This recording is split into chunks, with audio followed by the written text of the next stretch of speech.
Hello friends, fear রান্নাঘরে তোমাদের সবাইকে স্বাগত। আশা করি তোমরা সকলেই খুব ভালো আছো।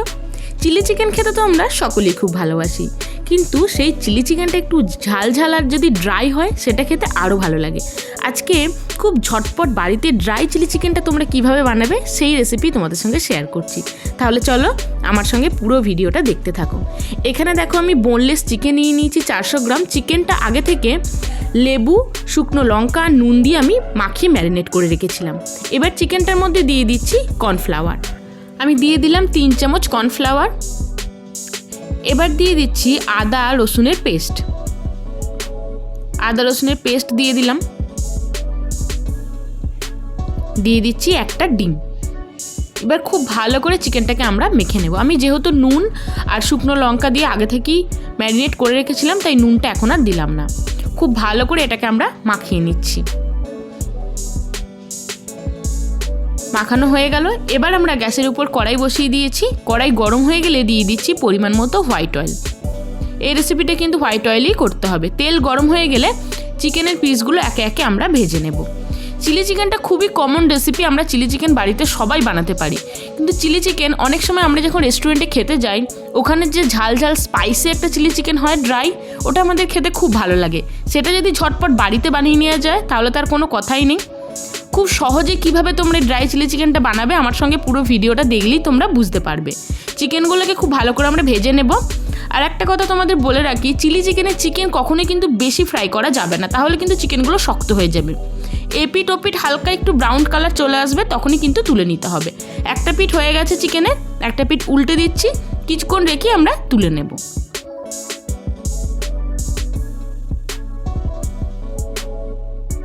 চিকেনগুলো আমাদের ভাজা হয়ে গেছে। এবার আমরা চিকেনগুলোকে তুলে নিচ্ছি। আর এতটা তেল কিন্তু আমাদের চিলি চিকেনটা বানাতে লাগবে না, তাই অল্প একটু তেল আমি কমিয়ে নিচ্ছি।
দেখো খুব ভালো করে কিন্তু ভাজা ভাজা হয়ে গেছে। এবার আমরা সসটা দিয়ে দিচ্ছি।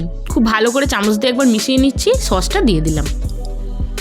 সস দিয়ে দেওয়ার পর খুব ভালো করে সব কিছু মশলার সঙ্গে আমাদের সসটাকেও খুব ভালো করে কষিয়ে নিতে হবে, যাতে পেঁয়াজ, ক্যাপসিকাম এগুলো সসের সঙ্গে খুব ভালো করে একদম মজে যায়।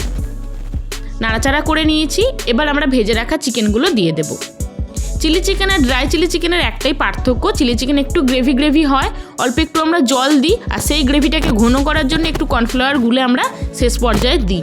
ড্রাই চিলি চিকেনে সেগুলো কিন্তু পুরোটাই স্কিপ হবে, না কোনো জলের ইউজ হবে আর না শেষে গ্রেভি কোনো কর্নফ্লাওয়ার ইউজ হবে। একদম ভাজা ভাজা করে নিয়েছি। একটু টকটকে কালার দেওয়ার জন্য অল্প আরেকটু কাশ্মীরি লঙ্কার গুঁড়োটা আমি দিয়ে দিলাম। ড্রাই চিলি চিকেনে একটু লালচে বা কালচে কালারটা হলে দেখতে বেশ ভালো লাগে। একদম দেখো ভাজা ভাজা হয়ে গেছে। তোমরা চাইলে এখানে কাঁচা লঙ্কা কুচি দিতে পারো। আমি গার্নিশিংয়ের জন্য অল্প একটু কাঁচা লঙ্কা কুচি দিয়েছি, যেহেতু এখানে আমি ঝাল সসটা ইউজ করেছি। অল্প একটু চিনি দিয়ে দিলাম। চিলি চিকেনটা একটু স্পাইসি, একটু মিষ্টি টকটক ভাব হলে খেতে বেশ ভালো লাগে। খুব ভালো করে মিশিয়ে নিচ্ছি। দেখো একদম রেসিপির শেষ পর্যায়ে আমরা চলে এসেছি। রাতের ডিনারে এটা ঝটপট বানাও, নান, রুটি, পোলাও বা যে কোনো রকম রাইস পোলাওয়ের সঙ্গে ওটাকে সার্ভ করতে পারবে। রেসিপি কেমন লাগলো অবশ্যই কিন্তু জানিও। কালারটা জাস্ট দেখো, একদম রেস্টুরেন্টের মতো ফাটাফাটি কালার এসেছে। রেসিপিটা অবশ্যই বাড়িতে বানিও, আমাকে কমেন্ট সেকশনে জানিও তোমাদের কেমন লাগলো। রেসিপি ভালো লাগলে লাইক করো, ফ্রেন্ডস ফ্যামিলির সঙ্গে শেয়ার করো। আর যেসব বন্ধুরা আমার চ্যানেলকে এখনও সাবস্ক্রাইব করোনি, প্লিজ বন্ধুরা চ্যানেলটা সাবস্ক্রাইব করে দিয়ে আমার পাশে থেকো।